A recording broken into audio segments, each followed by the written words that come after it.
থাকলে মসজিদ আবাদ করবে কারা? যুবকরা, ছোট ছোট বাচ্চারা, তাই না?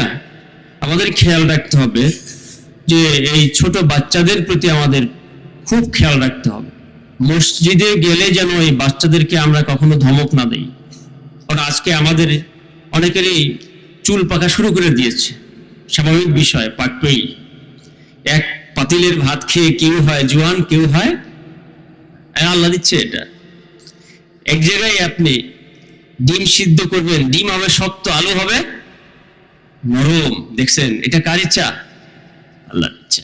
তো এই জন্য আমাদের যারা ছোট ছোট বাচ্চা রয়েছে মসজিদে যায়, তাদের প্রতি বিশেষ খেয়াল রাখতে হবে। আপনি বাচ্চাদেরকে মসজিদে নিয়ে যাবেন, তারা দৌড়াদৌড়ি করবে। তুরস্কে এরকম অবস্থা, তারা মনে করেন যদি মসজিদের বাচ্চাদের আওয়াজ না শোনা যায়, তাহলে তারা এটা বলেন যে হায় ভবিষ্যৎ তো অন্ধকার, ভবিষ্যৎ তো অন্ধকার। বাচ্চাদের পায়ের আওয়াজ যদি না শোনা যায়, তাদের দৌড়াদৌড়ি, তাদের কণ্ঠের স্বর যদি নামাজের মধ্যে না শোনা যায়, তাহলে তারা ধরে নিয়েছেন ভবিষ্যৎ অন্ধকার, মসজিদ বিরান হয়ে যাবে। এই জন্য ভাইয়েরা, অনুরোধ থাকবে বাচ্চাদেরকে আমরা অনেক আদর করব। প্রয়োজনে চকলেট রাখবেন পকেটে, বাচ্চাদেরকে দিবেন, তাহলে বাচ্চা আপনাকে অনেক ভালোবাসবে, অনেক ভালোবাসবে। আর মুহাম্মদ সাল্লাল্লাহু আলাইহি সাল্লাম বাচ্চাদেরকে সবচেয়ে বেশি ভালোবাসতেন। সুবহানাল্লাহ। নবী করিম সাল্লাল্লাহু আলাইহি ওয়াসাল্লাম ছোট শিশুদের কাছে সবচেয়ে বেশি প্রিয় ছিলেন।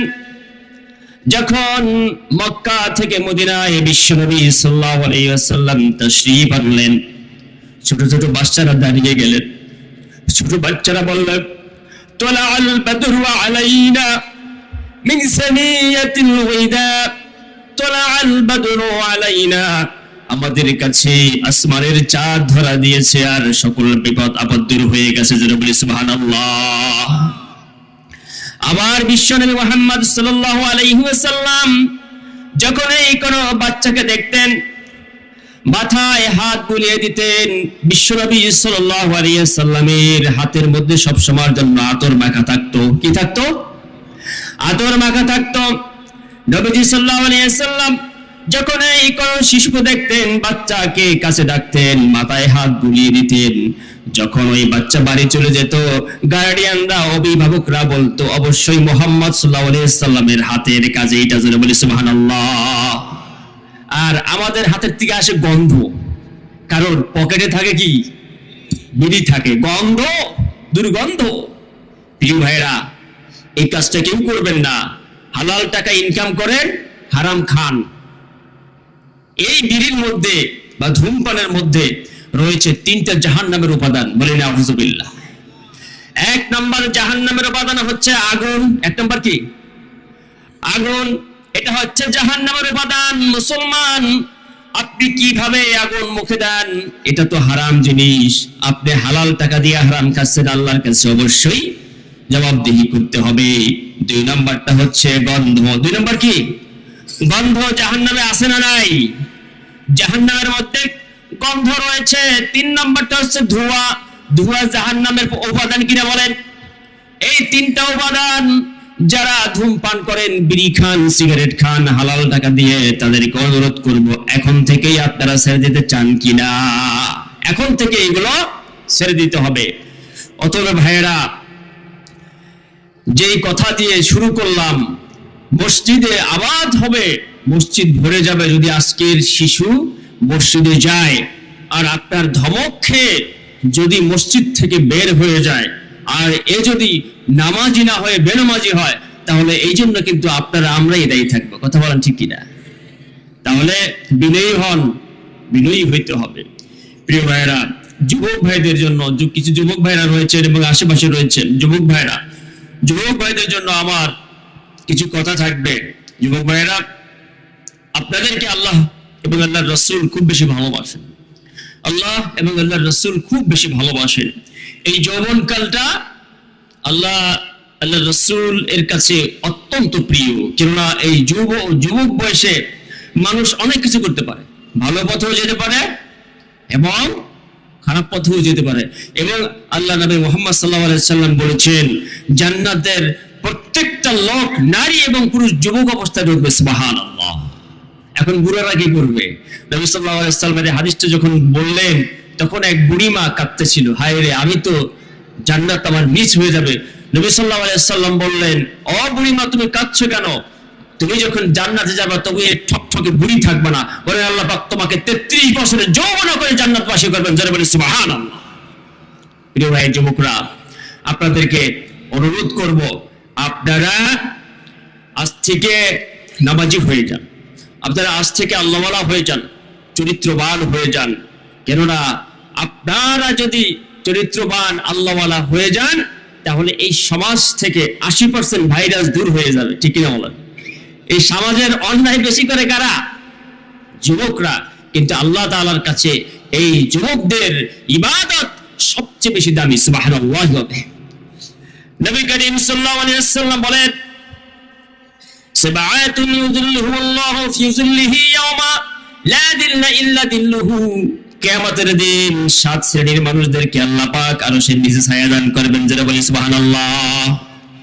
ইয়াওমা লা যিল্লা ইল্লা যিল্লুহু, যেই দিন ওই আরশের ছায়া ছাড়া, আল্লাহর ছায়া ছাড়া কোনো ছায়া থাকবে না। নাম্বার 1 হচ্ছে ইমামুন আদিলুন, ন্যায় বিচারক শাসন। 2 নম্বরটাই যার কথা বলেছেন তা হচ্ছে যুবকদের কথা। ওয়াশাবুন নাশা ফি ইবাদাতিল্লাহ, ওই যুবক, যে যুবক সারাটা জীবন আল্লাহর রাস্তায় তার জীবনটা পার করেছে ইবাদত করে, আল্লাহ পাক কিয়ামতের দিন আরশের নিচে ওই যুবককে ছায়া দান করবেন। যারা বলে সুবহানাল্লাহ। আরশের নিচে ছায়া দিয়ে। অতএব যুবক ভাইয়েরা আসেন, আপনাদেরকে কোরআন ডাকতেছে। এই কোরআন আপনাদের জন্য। এখন কোরআন বাস্তবায়ন করবে যুবকরা, আর বুড়া মানুষ যারা আছে তারা সহযোগিতা করবে। কথা বলেন ঠিক কিনা? এই যুবকদের থাকতে হবে আলেমদের সাথে। কাদের সাথে থাকবে? আলেমদের সাথে থাকবে। আলেমদেরকে আপনারা ভালোবাসেন কিনা বলেন? ভালোবাসেন? সবাই ভালোবাসেন? বলেন লিল্লাহি তাকবীর, লিল্লাহি তাকবীর, লিল্লাহি তাকবীর। নবী করিম সাল্লাল্লাহু আলাইহি ওয়াসাল্লাম এর জন্য বলেছেন, কুন আলিমান, তোমরা আলেম হও, আও মুতাআল্লিমান, অথবা আলেমের ছাত্র হও। আলেম হও অথবা আলেমের ছাত্র হও। আও মুহিব্বান, অথবা আলেমকে ভালোবাসো, আলেমের সাথে আত্মীয়তা করো। ফাতাকুন খামসান ওয়ালা তাকুন খামসান, তোমরা পঞ্চম শ্রেণী হয়ে যাও না, পঞ্চম স্থানে থাকিও না। যদি থাকো তাহলে কি হবে? ফাতাহলিক, তাহলে ধ্বংস হয়ে যাবে। বলে নাউযুবিল্লাহি মিন যালিক। এজন্য আলেমদের সাথে থাকতে রাজি আছেন সবাই? কেমন রাজি আছেন? আলেমদেরকে তো দাওয়াত দিয়ে খাওয়ান। বিরিয়ানি খাইতে দিলে কি করেন? মাংসটা বাইসা বাইসা প্লেটে উঠেই দেন। দেন কিনা বলেন? দেন কিনা? হুজুরে দেশি মুরগি কিনা খাওয়ান। আবার গরুর মাংস হইলে বলেন যে হুজুরের হাড্ডি সহ একটা মাংস দাও। কথা বলেন ঠিক কিনা? এরকম করেন কিনা? অনেক মোহব্বত করেন। দেখা হলে সালাম দেন। এই যে হুজুরদের সাথে আপনাদের মোহব্বত শুধু খাওয়া দাওয়ার সাথে থাকলে হবে? খাওয়া দাওয়ার সাথে থাকলে হবে? হুজুররা যা বলে তা কোরআন থেকে বলে। অতএব আমাদের সকলেরই উচিত হচ্ছে হুজুররা যা বলে, যেখানে যা করা লাগবে, এটা আমরা মেনে নিতে রাজি আছি কিনা ভাই? আল্লাহ পাক যেন আমাদের হুজুরদের সাথে জীবনে মরণে শয়নে স্বপনে আমাদেরকে থাকার তৌফিক দান করেন। বলে আমিন। প্রিয় যুবক ভাইয়েরা, আপনারাও থাকবেন কোরআনওয়ালাদের সাথে। কোরআনের বাইরে যেতে পারবেন না।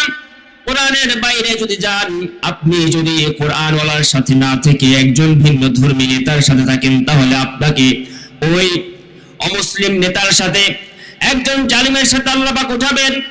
আল্লাহ পাক বলেন, ইয়াউমা নাদউ কুল্লা উনাসিম বিইমামিহিম ফামান উতিয়া কিতাবাহু বিয়ামিনিহি فأولئك يقرؤون كتابهم ولا يظلمون فتيلا. الله أكبر. يوم ندعو كل أناس بإمامهم. আল্লাহ পাক বলেন, প্রত্যেকটা মানুষকে আমি কিয়ামতের দিন তার নেতা সহ উঠাবো। বলি সুবহানাল্লাহ। প্রত্যেকটা মানুষকে আল্লাহ পাক কি করবেন? নেতা সহ উঠাবেন। অতএব নেতা যদি কোরআন ওয়ালা না হয় তাহলে বিপদ আছে না নাই? আছে না নাই? এই নেতা যদি কোরআন ওয়ালা না হয়, আল্লাহ ওয়ালা না হয়, রাসূলের অনুসারী না হয়, তাহলে কিয়ামতের দিন ভয়াবহ মুসিবত আমাদের জন্য অপেক্ষা করতেছে। অতএব আমরা যারা এখানে আছি, যুবক বৃদ্ধ সকলের উচিত হচ্ছে ওই সমস্ত মানুষের অনুসরণ করা যারা আল্লাহ এবং আল্লাহর রাসূলের কথা বলে। এর বাইরে যদি কোনো মানুষের কথা শুনেন, তাহলে কিয়ামতটা হবে তার সাথে। কথা বলেন ঠিক কিনা? অতএব আমাদের সিদ্ধান্ত গ্রহণ করতে হবে। আমাদের মেইন টার্গেট হচ্ছে জান্নাত। আমাদের টার্গেট কি? জান্নাত যেন মিস হয়ে না যায়। ভাই, এত কষ্ট করলেন, এত এই যে নামাজ পড়েন, রোজা থাকেন, হজ যাকাত সবকিছু করেন, উদ্দেশ্যটা কি? জান্নাত। এই জান্নাত যদি মিস হয়ে যায়, তাহলে তো আজীবন শেষ হয়ে গেল। অতএব মনে রাখতে হবে যে আব্দুল্লাহ বিন উবাই নামে একটা লোক ছিল। এই লোকটাকে বলতে পারেন? আব্দুল্লাহ বিন উবাই নামে একটা লোক ছিল। এই লোকটা ছিল মুনাফিকদের সর্দার। মুনাফিকদের সর্দার। নবী করিম সাল্লাল্লাহু আলাইহি সাল্লামের পিছনে সোজা দাঁড়িয়ে নামাজ আদায় করত। সোজা দাঁড়িয়ে নামাজ আদায় করত। এবং কোন বিষয়ে যদি নবী করিম সাল্লাল্লাহু আলাইহি সাল্লাম বলতেন, তাহলে সে সরাসরি উঠে দাঁড়াইতো যে মুহাম্মদ সাল্লাল্লাহু আলাইহি সাল্লাম বলতেছে, এটা সবাই পালন করবা। সবার আগে উনিই বলতো। কিন্তু তার অন্তরটা ছিল কার সাথে? আবু জেহেলের সাথে। কার সাথে ছিল? এই আব্দুল্লাহ বিন উবাই মুনাফিক সর্দার কখনোই চাইতো না মুহাম্মদ সাল্লাল্লাহু আলাইহি সাল্লাম রাষ্ট্র ক্ষমতায় আসুক, এটা কখনোই চাইতো না। অথচ এই ব্যক্তি মুহাম্মদ সাল্লাল্লাহু আলাইহি সাল্লামের পিছনে নামাজ আদায় করত, সে রোজা রাখত, আবার জিহাদে অংশগ্রহণ করত, বড় বড় কথা বলতো, বিভিন্ন মাসাইলের কথা বলতো, কিন্তু তার হৃদয়টা ছিল আবু জেহেলের সাথে। এই জন্য আল্লাহ রাব্বুল আলামিন বললেন, এই ব্যক্তি যখন মারা গেল, মুহাম্মদ সাল্লাল্লাহু আলাইহি সাল্লাম জানাজার জন্য দৌড় দিলেন। কেননা মুহাম্মদ সাল্লাল্লাহু আলাইহি সাল্লাম ছিলেন দয়ার সাগর। তার ছেলে আসছে সাহাবী আব্দুল্লাহ, সাহাবী তিনি আসছেন, এসে বলেন, ইয়া রাসূলুল্লাহ, আমার বাবা ইন্তেকাল করেছে, আপনি জানাজা পড়াবেন। এরপরে আর একটা ওসিয়ত করে গেছেন, আপনার একটা জামাও দিয়ে দিবেন। সুবহানাল্লাহ কোন। আপনার আপনি জানাজা পড়াবেন, আবার একটা লম্বা জানাজা, লম্বা একটা জামাও দিয়ে দিবেন, যেই জামাটা আমার বাবাকে পরিয়ে দিবেন। নবী সাল্লাল্লাহু আলাইহি ওয়াসাল্লাম জামাও দিয়ে দিলেন। আবার জানাজার জন্য প্রস্তুতি গ্রহণ করলেন। হযরত ওমর রাদিয়াল্লাহু তাআলা আনহু বললেন, জামা টেনে ধরলেন নবীজির, বললেন, ইয়া রাসূলুল্লাহ, ইয়া হাবিবাল্লাহ, আপনি এই জানাজায় যেতে পারেন না, কেননা এই ব্যক্তি ইসলামের চরম শত্রু, সে গোপনে গোপনে কাফেরদের সাথে আঘাত করেছিল। বলি না আউযুবিল্লাহ। নবীজি বললেন, ওমর, আমাকে ছেড়ে দাও, এখনো পর্যন্ত কোনো ওয়াহী নাজিল হয় না এই ব্যাপারে। আমাকে জিবরাইল আমিন জানান নাই, আল্লাহর পক্ষ থেকে বলা হয় নাই, অতএব আমাকে যেতে হবে। নবী সাল্লাল্লাহু আলাইহি সাল্লাম কবরের কাছে গেলেন, জানাজার জন্য প্রস্তুতি গ্রহণ করবেন। এই অবস্থায় ওয়াহী নাজিল হলো, বলল, ইয়া রাসূলুল্লাহি, ইয়া হাবিবাল্লাহ, আপনি যদি এই ব্যক্তির জন্য তওবা করেন, একবার না, দুইবার না, তিনবার না, 70 বার যদি তওবা করেন, আল্লাহ রাব্বুল আলামিন একে ক্ষমা করবে না, কেননা এর হৃদয়টা ছিল আবু জেহেলের পক্ষে। বলি না আউযুবিল্লাহ। অতএব নামাজ পড়বো, রোজা থাকবো, হজ যাকাত সবই ঠিক আছে, কিন্তু নেতা মেনে নেবেন ওই সমস্ত মানুষকে। যদি নেতা মেনে নেন যারা শরীয়তের আইন চায় না, তাহলে আবু জেহেলের পরিণত হবে, আব্দুল্লাহ বিন উবাইয়ের পরিণত হবে। কথা বলেন ঠিক কিনা? অতএব ঈমান রাখতে হবে কঠিন ভাবে, অটুট। আলেম উলামা যেখানে আছে, আমরা সবাই সেখানে একত্রে থাকবো। কথা বলেন ঠিক কিনা? আলেমদের বাহিরে কেউ সিদ্ধান্ত গ্রহণ করা ঠিক হবে না, কেননা আলেমরা কোরআন দিয়ে কথা বলে। আলেমরা কি দিয়ে কথা বলে? এই কোরআনের মধ্যে ভুল আছে? কেউ বলতে পারবে? পৃথিবীর কোন মানুষ তৈরি হয়নি, কোন দানবও তৈরি হয়নি যে বলতে পারবে এই কোরআনের মধ্যে ভুল আছে। এরকম কোন পৃথিবীতে কেউ তৈরি হয়নি। অতএব এই সিদ্ধান্ত আসে কোরআন দিয়ে। আর আমরা এই দুনিয়ায় এবং আমাদের এই দেশে এই কোরআনকে সংবিধান হিসেবে দেখতে চাই, বলে ইনশাআল্লাহ। প্রিয় ভাইয়েরা, দূরে যাওয়া যাবে না। যদি দূরে যান, তাহলে আফসোস করবেন, আফসোসের কোনো শেষ থাকবে না। কিয়ামতের দিন আফসোস হবে, চরম আফসোস, মৃত্যুর পরেও আফসোস হবে। এই আফসোস নিয়ে আপনি তখন আর কিছু করতে পারবেন না। আফসোস বলার পরে কিছু হবে? বলেন, কিছু করতে পারবেন? বদ নাই নেকো নাই, বদ নাই নেকো নাই। এই জন্য মানুষগুলো বলবে, যারা এই ফাসিকদের পক্ষে থাকে, যারা আলেমদের পক্ষে না থেকে ইসলামের ক্ষতি করার চেষ্টা করে, তাদের জন্য চরম হতাশা, চরম আফসোস হয়ে যাবে। আল্লাহ পাক ঘটনা কোরআনে বলেছেন, হাত্তা ইযা জাআ আহাদাহুমুল মাউত ক্বালা রাব্বিরজিউন, যখন এই ফাসিকদের মৃত্যু উপস্থিত হয়ে যাবে তখন এরা বলবে, হায় আল্লাহ তুমি আমাদেরকে আবার ফিরিয়ে দাও। লাআল্লি আ'মালু সালিহান ফীমা তারাকতু কাল্লা, ওই কাফেররা বলবে, ফাসিকরা বলবে, কোরআন বিরোধীরা বলবে, যদি দুনিয়ায় পাঠিয়ে দাও তাহলে আমরা ভালো কাজ করব। কাল্লা ইন্নাহা কালিমাতান হুয়া কাইলুহা ওয়া মিন ওয়ারাইহিম বারযাখুন ইলা ইয়াউমি ইউবাসুন। বলি আল্লাহু আকবার। এখন কোনো সম্ভাবনাই নাই, মৃত্যুর পরে ফিরিয়ে দেওয়ার কোনো সম্ভাবনাই নাই, বরং তোমার জন্য অপেক্ষা করতে হবে। ইলা ইয়াউমি ইউবাসুন, একটা বারযাক, একটা পর্দা পড়ে থাকবে, কিয়ামত পর্যন্ত একটা পর্দা পড়ে থাকবে, এই পর্যন্ত তোমাকে অপেক্ষা করতে হবে। জোরে বলি সুবহানাল্লাহ, একটু জিকির করি লা ইলাহা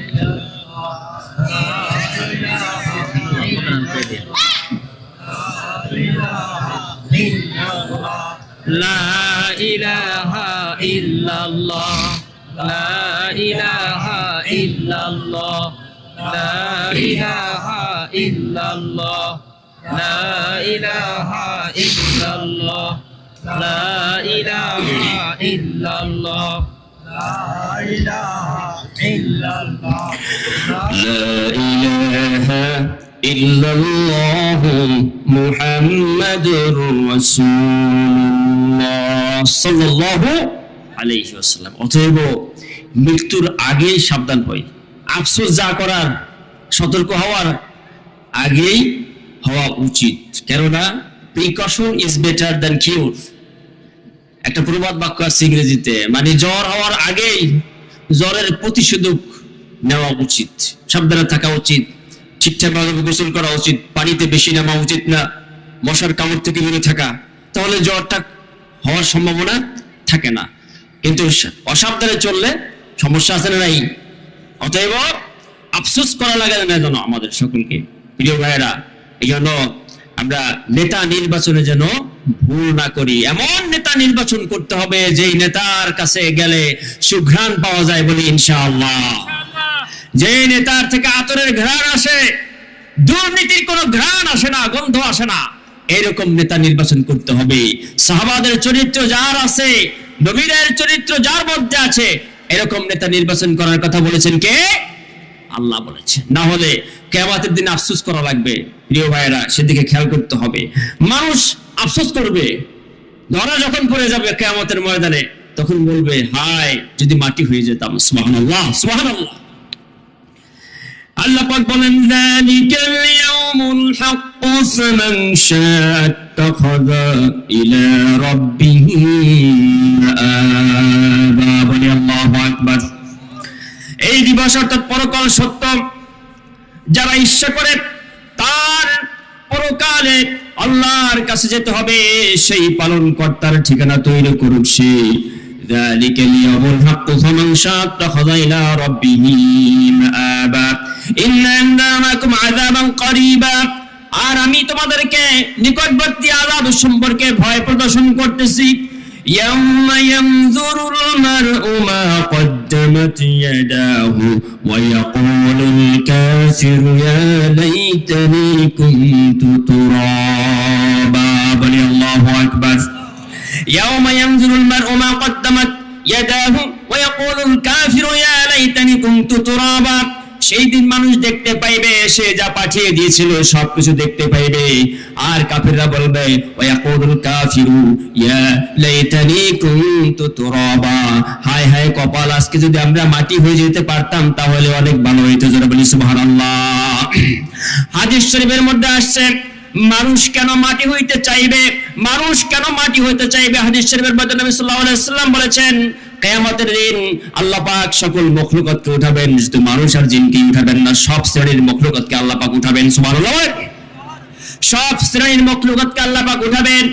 সেই দিন দুনিয়ার মধ্যে যারা অত্যাচার করেছিল, যে সমস্ত পশুরা, যদি আপনার পালের মধ্যে 10টা ছাগল থাকে, এক ছায়া এক সাথে এক সমবয়সী ছাগল থাকে, তাহলে কি সব কয়টার শিং একসাথে ওঠে কিনা বলেন? ওঠে?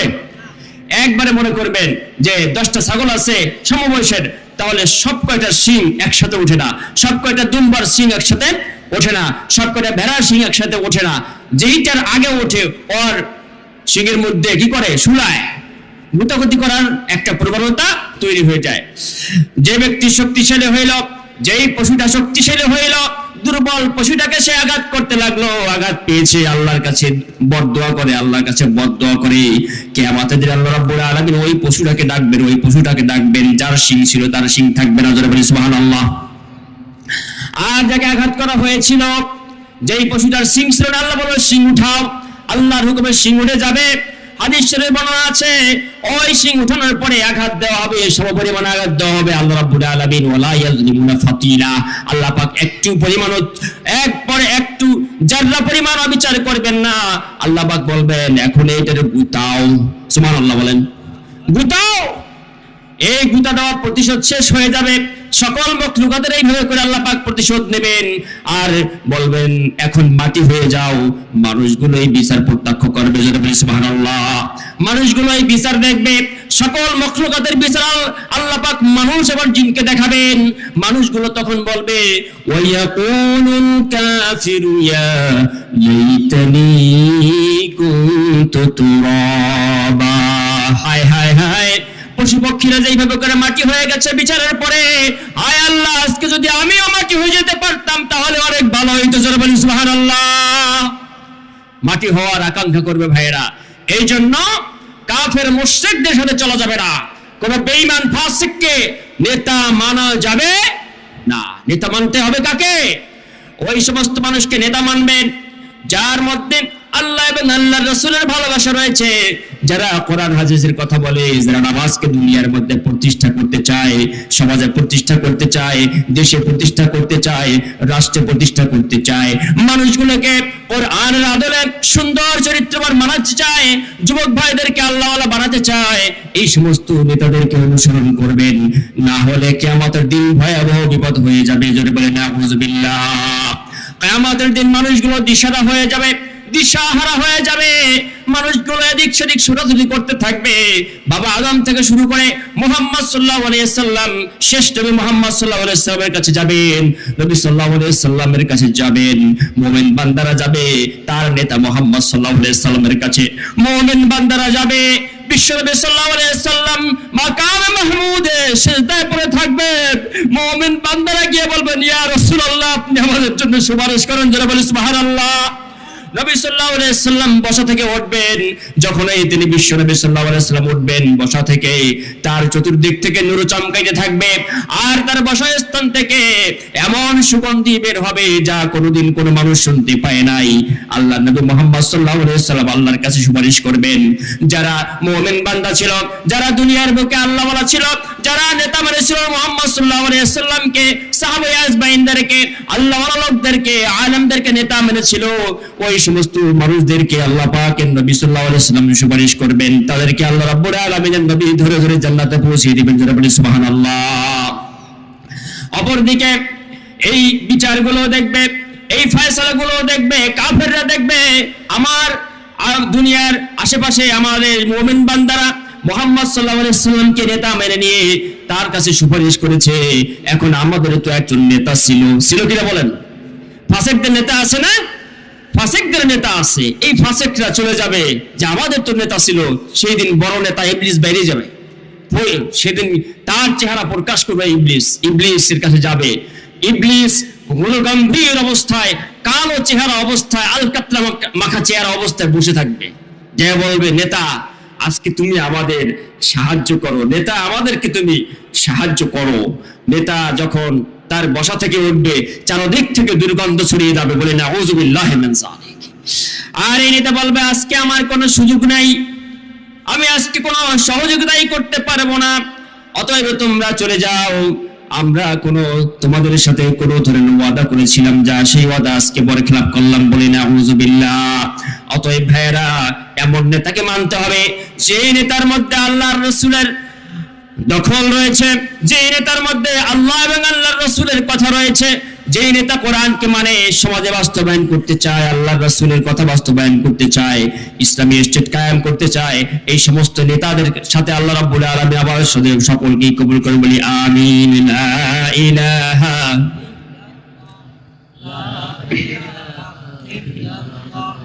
লা ইলাহা ইল্লাল্লাহ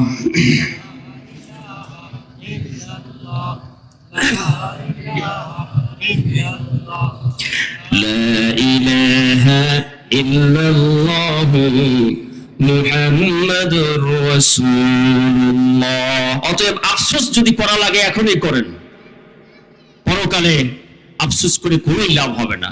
নো রিকোয়েস্ট, নো চান্স। কারণ আল্লাহ রাব্বুল আলামিন সেদিন কহার ধারণ করবেন। কহার মানে হচ্ছে অতি কঠোর, যার হৃদয়ের কোনো ভালোবাসা থাকবে না। তবে মুমিন বান্দাদের জন্য রহিম রূপ ধারণ করবেন, অতি দয়ালু হবেন, বলি সুবহানাল্লাহ। কিয়ামত কিন্তু সবাই দেখবে না, কিয়ামতের বিভীষিকাময় শুধু দেখবে তারা যারা মুনাফিক ছিল, যারা কুফফার ছিল তারা দেখবে, আর মুমিন বান্দাদের জন্য এক ওয়াক্ত নামাজ পড়ার মতো সময় হবে। সুবহানাল্লাহ, তাড়াতাড়ি করে পার হয়ে যাবে তারা। আল্লাহ পাক বলেন, কান্না ইযা দুক্কাতিল আরদু দাক্কান দাক্কা, সাবধান সাবধান, দুনিয়াটাকে চূর্ণ বিচূর্ণ করে ফেলা হবে। দাক্কা মানে চূর্ণ বিচূর্ণ করা হবে। ওয়াজা রাব্বুকা ওয়াল মালাকু সাফফান সাফফা, ওই হাসরের ময়দান কায়েম হয়ে যাবে, সেখানে তোমার রব হাজির হবে, আর সম্মানে, আল্লাহর সম্মানে সকল ফেরেশতারা দাঁড়িয়ে থাকবে। যারা বলে সুবহানাল্লাহ, মালিক আমার হাজির হয়ে যাবে। ওয়াজিয়া ইয়াওমাইযিন বিজাহান্নাম ইয়াওমাইযিন ইয়াতাযাক্কারুল ইনসানু ওয়া আন্না লাহুল যিকরা। কিয়ামতের ময়দানে আল্লাহ পাক জাহান্নামকে ছেকল দিয়ে টেনে আনবেন, আর মানুষ সেই দিন তার কৃতকর্মের কথা স্মরণ করবে। ইয়াকুলু ইয়া লাইতানি কদ্দামতু লিহায়াতি ফায়াউমাইযিন লা ইউআযযিবু আযাবাহু আহাদ ওয়া লা ইউসীকু ওয়াসাকাহু আহাদ। বলি আল্লাহু আকবার। ইয়াকুলু ইয়া লাইতানি কদ্দামতু লিহায়াতি, হায় হায়, আমার দুনিয়ার জীবনটাই যদি শেষ হয়ে যেত, এখানে যদি কোনো বিচার আচার না করা হতো, সেটাই ভালো হইতো।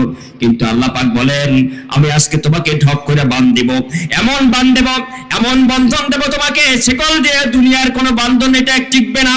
এত শক্তিশালী করে আল্লাহ বাঁধ দেবেন, আর জাহান্নামের মধ্যে আল্লাহ পাক ফেলাবেন। অতএব ভাইয়েরা, যদি আফসোস না করতে হয় তাহলে এখন এই ভালো আমল করতে হবে, এখন থেকে ভালো আমল করেন এবং এমন মানুষদের সাথে চলেন যারা সত্যবাদী। আর সত্যবাদী কারা? আল্লাহ পাক বলেছেন, ওমান আসদাকু মিনাল্লাহি কিলা, আল্লাহর কথার সাথে সত্য কথার দুনিয়াতে দ্বিতীয়টারাই। সুবহানাল্লাহ বলেন। আর যারা এই কোরআন দিয়ে কথা বলে, কোরআনকে মানদণ্ড রাখতে চায়, মানদণ্ড scale Quran, constitution is the holy Quran, যারা রাখতে চায় তারাই হচ্ছে সত্যবাদী। সুবহানাল্লাহ বলেন। দুনিয়ার বস্তা পচা যত তন্ত্র মন্ত্র আছে ওগুলোকে বাদ দিয়ে দেন, কোরআনের কাছে আসেন, তাহলে আমাদেরকে পথ দেখাবেন কে? এর বাইরে কেউ চিন্তা করবেন না। যদি চিন্তা করেন তাহলে জান্নাত মিস হয়ে যাবে। কোরআন জান্নাত দেবে। কে জান্নাত দেবে? কোরআন জান্নাত দেবে। ডাইরেক্ট কোরআন অধ্যয়ন করুন, কোরআন পড়ুন। আর আমলনামা দেওয়া হবে ডান হাতে নাকি বাম হাতে? কোন হাতে? মাশাআল্লাহ, সবাই তো ডানপন্থী লোক, কিন্তু কাজ তো করি বামপন্থী। কাজ তো করি কি? বামপন্থী। নামাজ রোজা সব ঠিক আছে, কিন্তু অন্তর রয়েছে আবু জেহেলের সাথে। কথা বলেন ঠিক কিনা? মুহাম্মদ সাল্লাল্লাহু আলাইহি ওয়াসাল্লামকে আবু জেহেল প্রস্তাব করেছিল, ভাইস্তা, তোমাকে এই মসজিদের চাবি দিয়ে দিলাম, তুমি মসজিদের গন্ডির মধ্যে থাকো, হাজী সাহেবদের পানি পান করাইবা, খেজুর খাওয়াবা, তসবিহ নিয়ে থাকবো পুরা মসজিদের গন্ডির মধ্যে, নামাজ কালাম তোমার যা আছে সবকিছু করো, কিন্তু ভাইস্তা তুমি যে ধর্ম নিয়ে আসছো, তুমি যে ইসলামী রাষ্ট্রের কথা বলতেছো ভাইস্তা, এটা করলে তো আমার মাথা পড়ে থাকে না ভাইস্তা, তুমি এগুলো বাদ দাও। তুমি যদি চাও তোমাকে সুন্দরী নারী, আরবের সবচেয়ে সুন্দরী নারী তোমাকে বিয়ে করে দেওয়া হবে, এরপরে তোমাকে প্রেসিডেন্ট বানিয়ে দেবো, সর্দার বানিয়ে দেবো, আমাদের গোত্রপতি বানিয়ে দেবো, ভাইস্তা মেনে নাও। এরপরে তোমাকে ধন দৌলত যা লাগে সব কিছু দেওয়া হবে। কিন্তু মুহাম্মদ সাল্লাল্লাহু আলাইহি ওয়াসাল্লাম কি বললেন?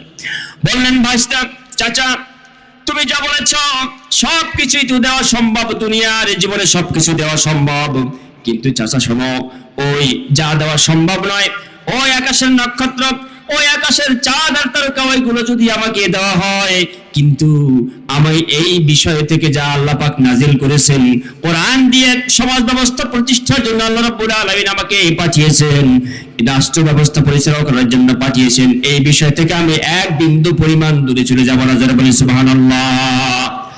অতএব আপনারা নামাজ যদি ডান হাতে চান তাহলে কোরআনের পক্ষে থাকতে হবে, বাইরে গেলে হবে না, না হলে আফসোসের কোনো শেষ থাকবে না।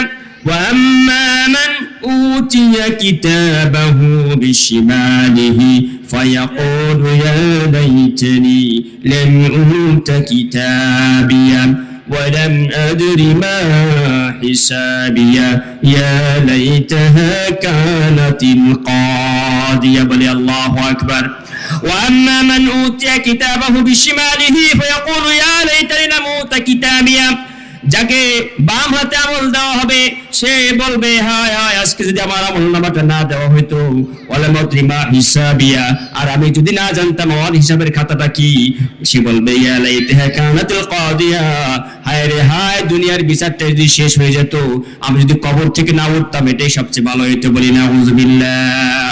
অতএব ভাইরা, যদি আমল নামা ডান হাতে পেতে চাই, যদি জান্নাতি হতে চাই, তাহলে আমাদেরকে নেতা নির্বাচনে ভুল করা যাবে না। যারা কোরআন দিয়ে কথা বলে, যারা কোরআনের পক্ষে থাকে, যারা দুর্নীতি করে না, যারা অন্যায় করে না, তাদের সাথে আমাদের থাকা যাবে কিনা বলেন? যাবে কিনা? থাকতেই হবে, থাকতেই হবে। কেননা যাদের চরিত্রের মধ্যে আল্লাহ এবং আল্লাহর রাসূলের মিল পাওয়া যায়, তারাই হচ্ছেন ভালো মানুষ। আর যারা কোরআনের কথা বলে না, কোরআনের শরীয়ত আইনকে বিশ্বাসই করে না, তারা তো প্রকৃতপক্ষে মুসলমানই না। কথা বলেন ঠিক কিনা? অতএব ভাইরা, আমরা যেন যে কথাগুলো আমি বললাম সেই কথার উপরে যেন প্রথমত আমি আমল করতে পারি, এবং আমরা যারা শুনেছি সকলেই যেন আমল করতে পারি।